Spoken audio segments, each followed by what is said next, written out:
ಮಹೇಶ್ವರಿ ವಾಲಿ ಅವೈಜ್ಞಾನಿಕ ಪದಗಳನ್ನು ಬಿಟ್ಟು ಪ್ರಜ್ಞೆಯಿಂದ ಮಾತಾಡಬೇಕು. ಕಾಂಗ್ರೆಸ್ ಮುಖಂಡ ಸಾತ್ಲಿಂಗಪ್ಪ ಪಾಟೀಲ್ ಆಕ್ರೋಶ ಹೊರಹಾಕಿದ್ದಾರೆ. ಶ್ರೀಮತಿ ಮಹೇಶ್ವರಿ ವಾಲಿ ಅವರು ತಾಲೂಕಿನ ಮಾಡಿಯಾ ಗ್ರಾಮದ ಶೌಚಾಲಯದ ಬಗ್ಗೆ ಇಲ್ಲ ಸಲ್ಲದ ಆರೋಪ ಮಾಡ್ತಾ ಇದ್ದಾರೆ. ಇದು ನಿಜಕ್ಕೂ ದುರಾದೃಷ್ಟಕರ. ಅಲ್ಲಿ ಯಾವುದೇ ಶೌಚಾಲಯದ ಸಮಸ್ಯೆ ಇಲ್ಲ. ಸುಮ್ಮನೆ ಶಾಸಕ BR ಪಾಟೀಲ್ ವಿರುದ್ಧ ಮಾತನಾಡ್ತಾ ಇದ್ದಾರೆ ಅಂತ ಸ್ಪಷ್ಟನೆಯನ್ನು ನೀಡಿದ್ದಾರೆ. ಶಾಸಕ BR ಪಾಟೀಲ್ KMF ಅಧ್ಯಕ್ಷ RK ಪಾಟೀಲ್ ವಿರುದ್ಧ ಇಲ್ಲಸಲ್ಲದ ಆರೋಪ ಮಾಡುತ್ತಿರುವುದು ಖಂಡನೀಯ ಹಾಗೂ ಯಾವುದೇ ಮುಖಂಡರು ತಮಗೆ ಕೊಲೆ ಬೆದರಿಕೆ ಹಾಕಿಲ್ಲ, ಸುಳ್ಳು ಆರೋಪ ಮಾಡುತ್ತಿದ್ದೀರಿ. ಇದು ಎಷ್ಟರ ಮಟ್ಟಿಗೆ ಸರಿ? ಈ ರೀತಿ ನೀವು ಹೀಗೆ ಮುಂದುವರೆದರೆ ನಾವು ಸಹ ತಮಗೆ ಬೇರೆ ರೀತಿಯಲ್ಲಿ ಮಾತನಾಡಬೇಕಾಗುತ್ತದೆ. ಮಾತಿನಲ್ಲಿ ಹಿಡಿತವಿರಲಿ ಎಂದು ಕಾಂಗ್ರೆಸ್ ಮುಖಂಡ ಮಾಜಿ ತಾಲೂಕು ಪಂಚಾಯತ್ ಸದಸ್ಯ ಸಿದ್ಲಿಂಗಪ್ಪ ಪಾಟೀಲ್ ಆರೋಪಿಸಿದರು. ಮುಂಬರುವ ದಿನಗಳಲ್ಲಿ ಇದೇ ರೀತಿ ತಮ್ಮ ನಾಲಿಗೆ ಹರಿಬಿಟ್ಟರೆ ನಾವು ಕೂಡ ತಮ್ಮ ಭಾಷೆಯಲ್ಲಿ ಉತ್ತರ ಕೊಡಬೇಕಾಗುತ್ತದೆ ಎಂದು ಹೇಳಿದರು. ಈ ಸಂದರ್ಭದಲ್ಲಿ ಪುರಸಭೆ ಮಾಜಿ ಉಪಾಧ್ಯಕ್ಷ ಚಂದ್ರಕಾಂತ, ವಿಕ್ರಮ್ ಸಾರಿ, ಶಿವಕಿರಣ್ ಪಾಟೀಲ್, ಬಸವರಾಜ ಸೋರಿ ಉಪಸ್ಥಿತರಿದ್ದರು. ಶಾಂತಪ್ಪ ಕೋರೆ, RJ32 ಕನ್ನಡ ನ್ಯೂಸ್, ಆಳಂದ್. ಮೊದಲಿಗೆ ಪತ್ರಿಕಾ ಮಿತ್ರರಿಗೆ ನಮಸ್ಕಾರಗಳನ್ನು ಹೇಳುತ್ತಾ,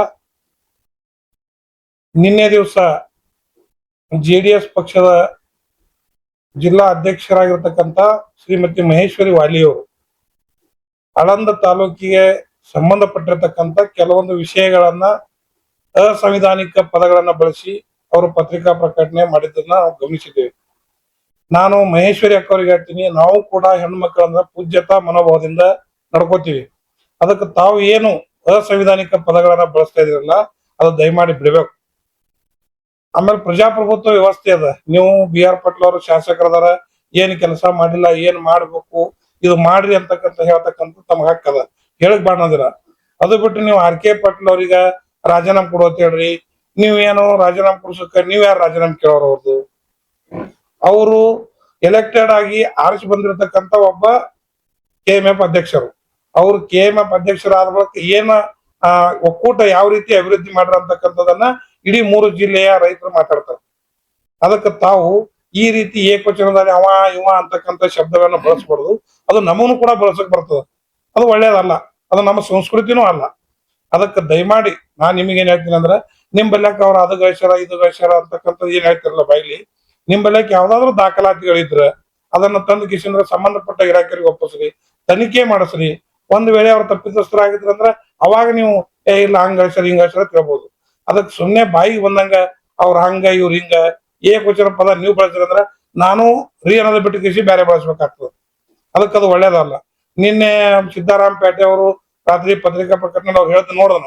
ಅದಕ್ಕೆ ಅವ್ರು ಏನ್ ಹೇಳಿದ್ರು ನಿಮ್ಗ, ಒಂದ್ ವೇಳೆ ಮಾಡ್ಯಾಳ ಗ್ರಾಮದಲ್ಲಿ ಮಾನ್ಯ ಶಾಸಕರು ಶೌಚಾಲಯದ ಗುದ್ದಲಿ ಪೂಜೆ ಮಾಡಿದ್ರೆ ನಾನು ರಾಜಕೀಯ ನಿವೃತ್ತಿ ತೋತೀನಿ ಅಂತ ಹೇಳ್ಯಾರ ಅವರು. ಅದಕ್ಕೆ ನೀವೇನ್ ಹೇಳ್ತೀರಿ, ನನಗ್ ಧಮಕಿ ಹಾಕಗತ್ರ ಅಂತ ಹೇಳ್ತೀರಿ. ಧಮಕಿ ಅವ್ರು ಹಾಕಿಲ್ಲ, ನೀವೇನ್ ಹೇಳ್ತೀರಿ, ನಂದು ಏನಾದ್ರು ಹೇಳಿ ನೋಡಮ್ಮ ಯಾಕೊಂಡ್ ಹೊರಗೆ ತರ್ತೀನಿ, ಹೊರಗೆ ತಂದು ಬಡಿತೀನಿ. ಅದಕ್ಕೆ ನಿಮ್ಗೆ ಗುಂಡಾಗಿರಿ ತಾಲೂಕದಾಗ ಅಂದ್ರೆ ಯಾರು ನಿಮ್ ಎದ್ರ ಮಾತಾಡಬಾರ್ದು. ನಾವು ನಿಮಗೆ ಹೇಳ್ತಕ್ಕಂಥದ್ದು ಇಷ್ಟೇ, ಏನು ಶಾಸಕರಿಂದ ಕೆಲಸ ಆಗ್ಬೇಕು ತಾಲೂಕಿನ ಅಭಿವೃದ್ಧಿಗೆ ನೀವು ಕೂಡ ಕೇಳಗತ್ರಿ, ಕೇಳ ತಪ್ಪಲ್ಲ. ಆದ್ರ ಏಕವಚನದಲ್ಲಿ ಮಾತಾಡಿದ್ರ ನಾವ್ ಯಾರು ಸೇಸಂಗಿಲ್ಲ. ಆಮೇಲೆ BR ಪಾಟೀಲ್ RK ಪಾಟೀಲ್ ಕಾರ್ಯಕರ್ತರು ಎಲ್ಲ ಗುಲಾಮರು ಹೇಳಿದ್ರಿ. ಅದಕ್ಕೆ ಆ ಪದ ಮೊದಲು ವಾಪಸ್ ತಗೋಬೇಕು. ಯಾಕಂದ್ರೆ ಇಲ್ಲಿ ಯಾರು ಗುಲಾಮರಲ್ಲ. ಪ್ರಜಾಪ್ರಭುತ್ವ ವ್ಯವಸ್ಥೆ ಒಳಗೆ ಎಲ್ಲ ಅವ್ರವ್ರ ಪಾಡಿಗೆ ಅವ್ರವ್ರ ರಾಜರು ಇರ್ತಾರ. ಅದಕ್ಕೆ ನಾವು ಕೂಡ ಅವ್ರ ಬಲ್ಯಕ್ಕ ಅವ್ರು ನಮ್ಗೆ ಅವ್ರು ಮಾಡಿರ್ತಕ್ಕಂಥ ಕೆಲಸಗಳು, ಅವ್ರ ತತ್ವ ಸಿದ್ಧಾಂತ ನಮ್ಗೆ ಇಳಿಸ್ಯಾದ, ಅದಕ್ಕೆ ಅವ್ರ ಜೊತೆ ಇದ್ದೀವಿ. ಅದಕ್ಕೆ ನೀವು ಈ ರೀತಿ ಗುಲಾಮರು ಅದು ಇದು ಅಂತಕ್ಕಂಥ ಶಬ್ದ ಬಳಸಿದ್ರೆ ನಾವು ಮುಂದಿನ ದಿನಮಾನಗಳಾದಾಗ ನಾವು ಅಸಂವಿಧಾನಿಕ ಪದಗಳು ಬಳಸಿನೇ ನಿಮ್ಗೆ ಉತ್ತರ ಕೊಡ್ಬೇಕಾಗ್ತದ. ಅದಕ್ಕೆ ತಾವು ಎಚ್ಚರದಿಂದ ಮಾತಾಡಬೇಕು. ಎಚ್ಚರದಿಂದ ಮಾತಾಡಿದ್ರೆ ನಿಮಗೂ ಒಳ್ಳೇದದ ಅಂತಕ್ಕಂಥ ಮಾತನ್ನ ಈ ಪತ್ರಿಕಾ ಮಾಧ್ಯಮದ ಮುಖಾಂತರ ತಮಗೆ ಹೇಳಕ್ ಇಷ್ಟಪಡ್ತೀನಿ.